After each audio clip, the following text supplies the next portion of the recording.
Hola, me llamo Nayach y en este vídeo vamos a ver el aumento de capital de una compañía, pero con cargo a reservas, es decir, sin aportación de socios. Cuando una compañía quiere modificar el capital y utiliza las reservas para hacer dicha modificación, pensemos que a nivel de la suma total de fondos propios no hay ningún cambio, por tanto no hay entrada de recursos por parte de los socios.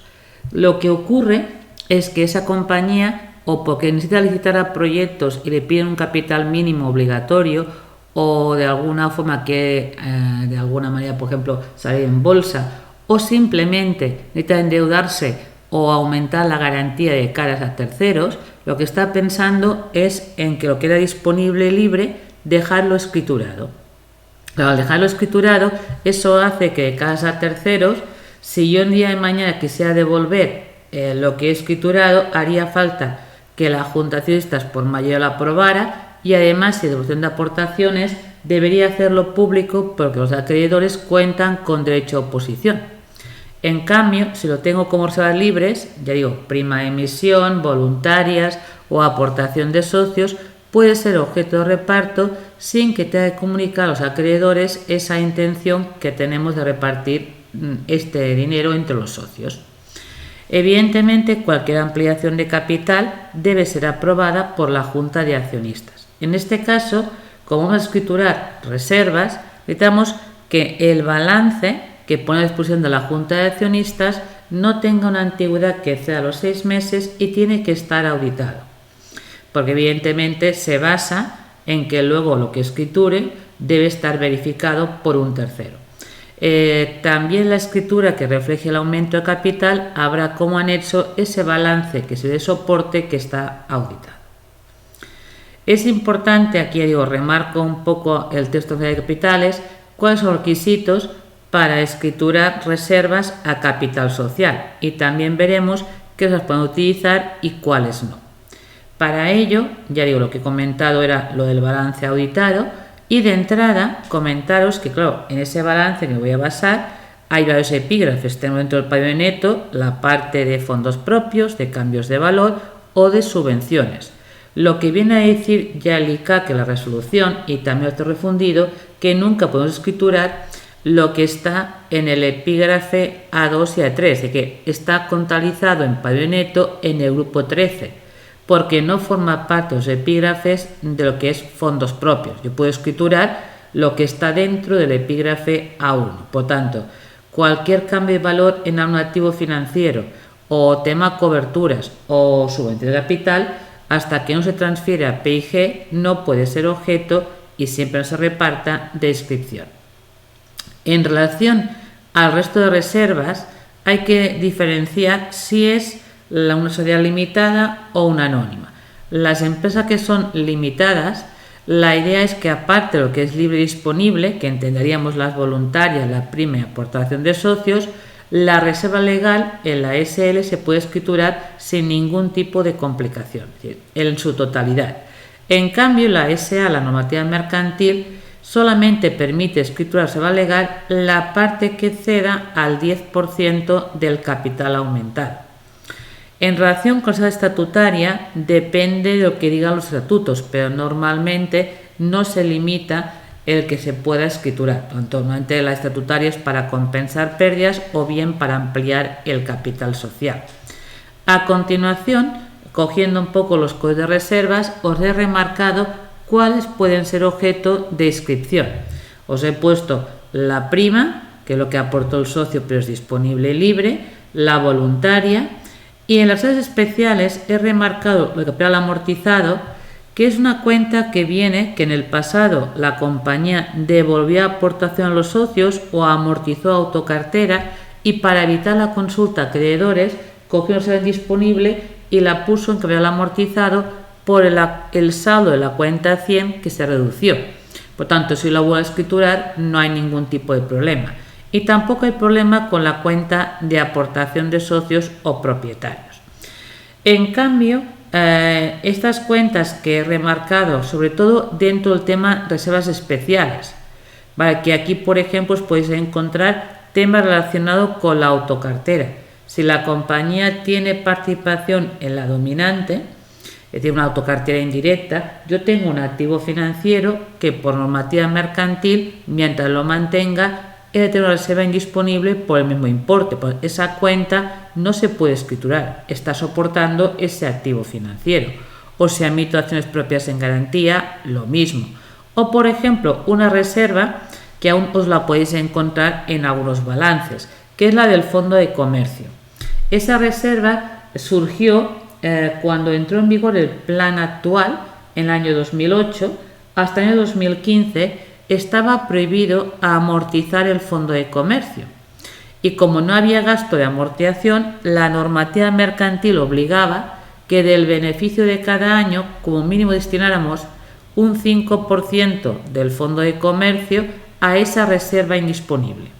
Claro, esto fue así y fue incrementando el saldo hasta el cierre del año 2015, porque a partir de 2016, vía Real Decreto, se modificó y el fondo de comercio, tanto si venía de antes como de hoy, ya se amortiza. La pregunta es cuándo esa reserva de fondo de comercio deja de existir y pasará a voluntaria. Habrá que comprobar qué saldo acumula hasta el 2015 y qué es el que nos queda por amortizar del fondo de comercio, el valor de libros. Cuando el valor pendiente a amortizar esté por debajo del saldo de la 143, es cuando la libero. Cuando la paso a voluntarias, luego sí podría ser objeto de escritura, pero mientras esté en la 143 es indisponible.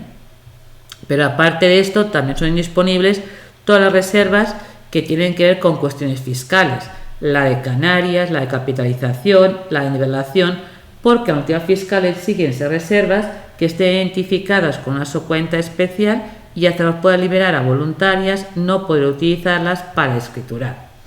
Tampoco puedo utilizar la cuenta 115, que va relacionada a retribuciones pactadas con los empleados una vez alcancen la edad de jubilación, como un premio de jubilación o una prestación complementaria a su seguridad social, y la desviación que yo hago a la aportación de la prima debido a modificaciones en el rendimiento activo afectado al fondo, o el tema de la inflación, o la edad de personal que se va a jubilar, o etcétera, se va actualizando con esta cuenta. Pero esta cuenta no puede ser objeto de capitalización a la cuenta 100.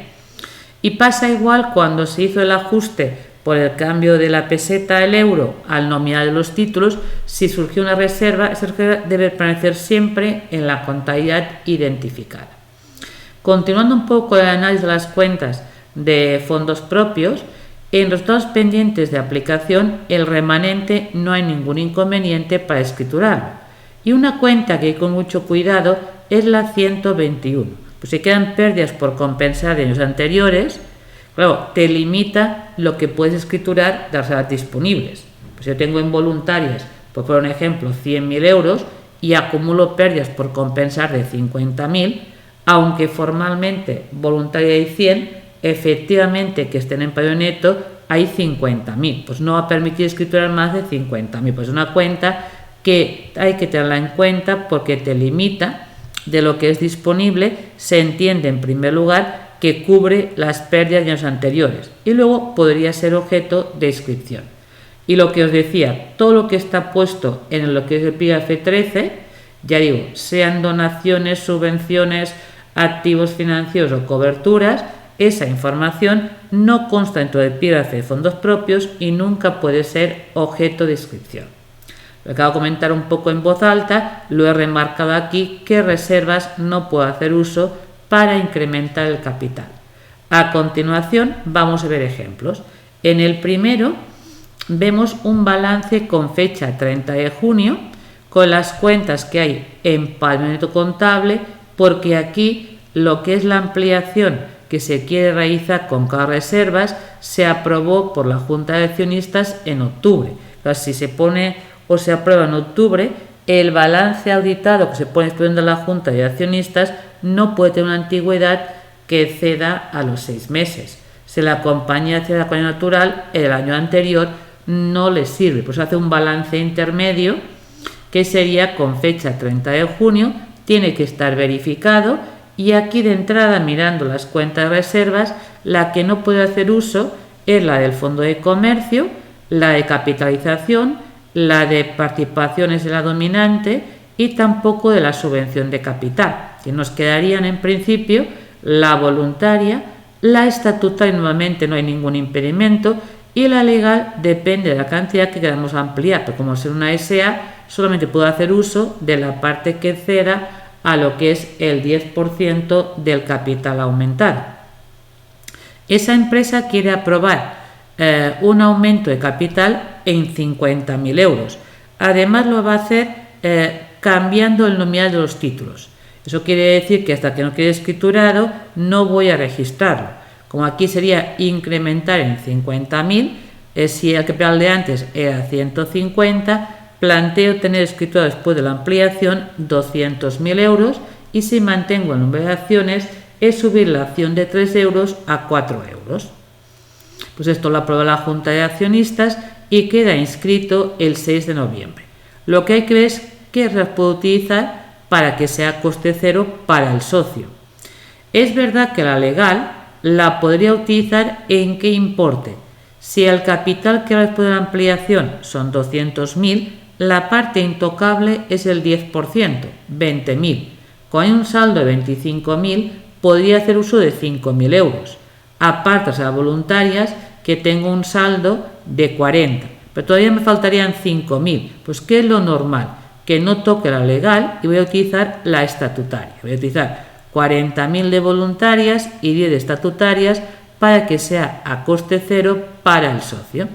Y el asiento contable lo hago con fecha de que quede registrado y escriturado, porque no hay emisión de acciones nuevas, y cancelo por su valor contable las dos reservas que están incorporadas a la cuenta 100. Y los gastos de notaría y registro de esa ampliación de capital, como la suma total de los fondos propios no se modifica, según el artículo 6 punto del ICAC, eso va directamente a PIG y se tienen que contabilizar en la cuenta 623. Aquí no hará falta hacer ajuste fiscal. Aquí tengo otro ejemplo en el cual si arrancamos del patrimonio neto del balance de cierre del año X1, vemos que hay capital que no está exigido todavía, que está suscrito, pero hay medio euro que todavía estas acciones tienen que aportar. Pero yo puedo hacer una ampliación totalmente liberada sin que tenga que exigir a los socios antiguos que aporten los 30.000 euros. Voy viendo qué reservas tengo. Aquí la legal no puede hacer uso para nada. ¿Por qué? Porque la que tengo actualmente en relación con la anterior ya está por debajo del 10%. Por lo tanto, está claro que no voy a poder hacer uso de la reserva legal. La voluntaria no hay ningún tipo de impedimento. La del fondo de comercio sí que puedo hacer uso. Pero cuidado, lo que os decía. Aunque hay reservas disponibles, también hay pérdidas por compensar de años anteriores y el año actual también cerré con pérdidas. Pues esos 40.000 me limitan que yo pueda formalmente escriturar lo que estén voluntarias y aportación de socios, pues deben compensar los resultados negativos y la subvención no se puede utilizar. Insisto en esta idea, la aprobación de las cuentas anuales tiene lugar en el marzo del año X2.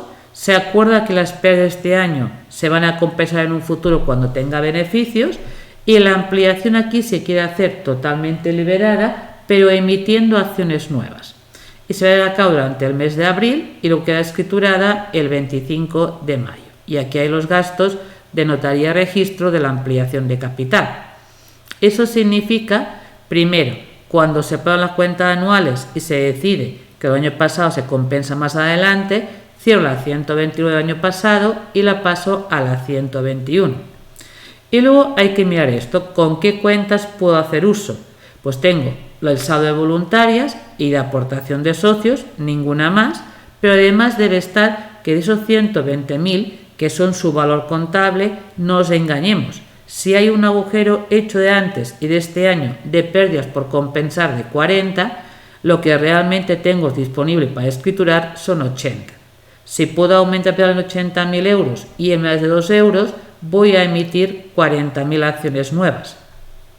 Aquí lo que hay que hacer, como al hacer una ampliación emitiendo acciones nuevas a coste cero, sí que al antiguo socio se reconoce un derecho de asignación, que puede decidir si lo ejerce, tiene más títulos a coste cero, y si lo quiere vender, habrá que ver luego qué parte de la acción antigua es el valor del derecho para valorar en la venta del derecho qué pérdida o beneficio obtiene.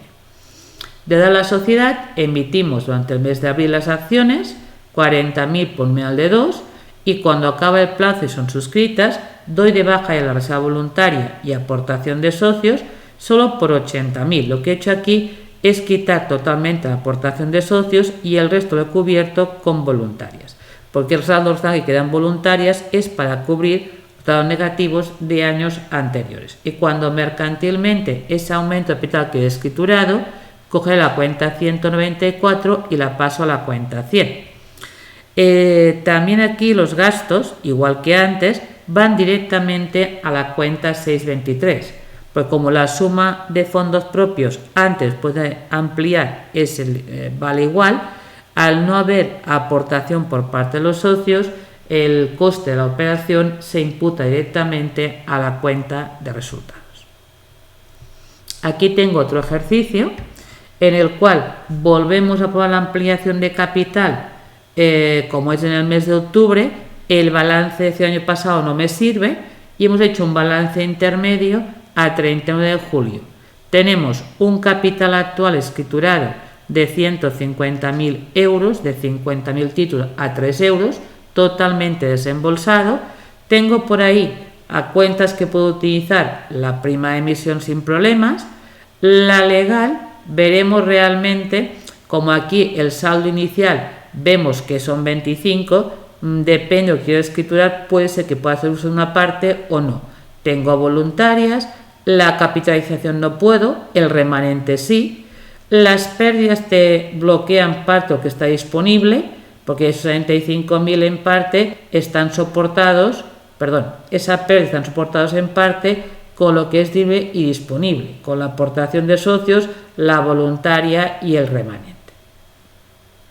Luego tenemos en el grupo 13, me da igual que sea positivo o negativo, pero esa información del ajuste de activos financieros y de la subvención nunca puede intervenir en una ampliación con cargo a reservas, ya que no corresponden a epígrafes de fondos propios.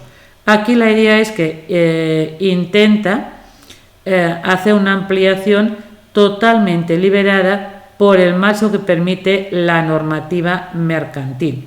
Lo va a llevar a cabo cambiando el nominal, con lo cual no tengamos claro de cuánto es el aumento del capital con cargo a reservas. Hasta que no quede inscrito no lo vamos a contabilizar. Lo que hago aquí es simplemente ver qué cuentas puedo utilizar. Yo tengo como disponible la prima, voluntarias, remanente, aportación de socios y resto los datos negativos. ¿Por qué no hago uso de la reserva legal? Porque como es por el máximo posible, el simple hecho de escriturar lo que es disponible, evidentemente, si yo sumo estos 150.000 al capital de antes, la legal que tengo es inferior. Por tanto, no puedo hacer uso de la legal. Y cuando mercantilmente quede inscrito, lo que hago es esto. Formalmente, las reservas que he utilizado, porque claro, lo que decía antes, esos 30.000 deben estar soportados o bien con las voluntarias o bien con la aportación de socios. Yo aquí he elegido escriturar, en definitiva, lo que había aportación de socios, toda la prima. El remanente no lo he puesto, ¿vale? Porque en definitiva he hecho una ampliación de 150.000 y que lo que he hecho es que las pérdidas de 30.000 euros en parte estén levantados por remanente y en parte por voluntarias. Pero bueno, se puede hacer cualquier combinación. Y los gastos de escritura sí que es importante que en definitiva, como es cambio nominal, habrá un capital después de la ampliación de 300.000, porque antes había ya 150, pues más 250, 300.000, mismos títulos, lo que hacemos es duplicar el capital, el nominal. De 3 euros pasamos a 6 euros cada acción. Y los gastos van directamente a la 623 porque la suma total de los fondos propios no se modifica. Aquí como recordatorio, pues todavía aquí no ponemos el lado del socio, pero remarco que en una ampliación a coste cero para el socio o totalmente liberada, si se hace por cambio nominal, el socio nunca hará asiento contable. Pero si se emiten acciones nuevas, como estamos reconociendo un derecho de asignación por cada acción, dependerá. Si los ejerce, tampoco entrega el derecho y no paga nada por la acción, no procede asiento, ya que ese derecho no lo ha adquirido.